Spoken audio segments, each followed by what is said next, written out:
এই বলে মতুয়া সমাজের সঙ্গে এই প্রতারণা করেছিল নরেন্দ্র মোদী।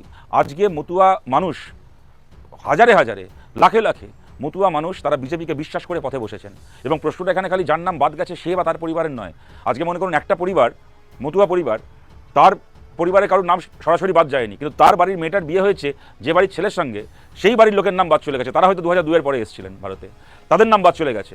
তার মানে কি এই পরিবারটাও এফেক্টেড হয়ে গেল। আজকে তার মেয়ের শ্বশুর বাড়ি নাম বাদ চলে গেল। আর মানে ভাইয়ে ভাইয়ে, এক ভাইয়ের নাম আছে আর এক ভাইয়ের নাম বাদ চলে গেছে। আজব আজব, আসামে এনআরসির ক্ষেত্রে যা করেছে বিজেপি, এক্ষেত্রেও তাই করা হলো। আজব আজব ঘটনা ঘটেছে।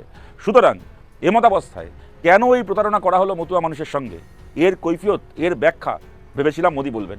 অন্ততপক্ষে এইটুকু বলবেন যে আজকে ডিসেম্বরের 20 তারিখ আমি মোদী বলছি, পেন্ডিং যে অ্যাপ্লিকেশনগুলো আছে সিএর, জানুয়ারি মাসের অমুক তারিখের মধ্যে এগুলো সমস্ত আমরা ক্লিয়ার করে দেবো, সবাই নাগরিকত্ব পেয়ে যাবে। এইটুকু অন্তত বলবেন। সেটুকুও বললেন না। কেন বললেন না? এই প্রতারণার যে আপনারা করেছেন 1,20,00,000 রোহিঙ্গার নাম শুনিয়ে, যখন শুভেন্দু, আসলে একটা কথা বলি আপনাদের, শুভেন্দু অধিকারী, সুকান্ত মজুমদাররা না যখন বলছিল প্রেস কনফারেন্স করে 1,20,00,000 মুসলমানের নাম বাদ যাবে, সেই সময় দেখতাম ফেসবুকে কিছু বিজেপির সমর্থক, তারা কেউ বড় নেতা নয় বিজেপির, কিন্তু ফেসবুকের প্রোফাইল দেখলে আপনি বুঝতে পারবেন তারা বিজেপির কর্মী সমর্থক। তারা দেখবেন অনেকে ফেসবুকে লিখত, একবার যদি বাংলায় ঠিক করে এসআইআর হয়, বনগা লোকাল, বাগদা লোকাল খালি হয়ে যাবে। সত্যিই দেখা গেল ওদের উদ্দেশ্য ছিল বনগা লোকাল খালি করানো। ওরা ওই রোহিঙ্গা মুসলমানের গল্পটা শুনিয়েছিল, ওটা গল্প ছিল, আসল উদ্দেশ্য ছিল বনগা লোকাল খালি করানো, এবং তাই ওরা করানোর চেষ্টা করেছে। এর একটা জবাব দেবেন নরেন্দ্র মোদী।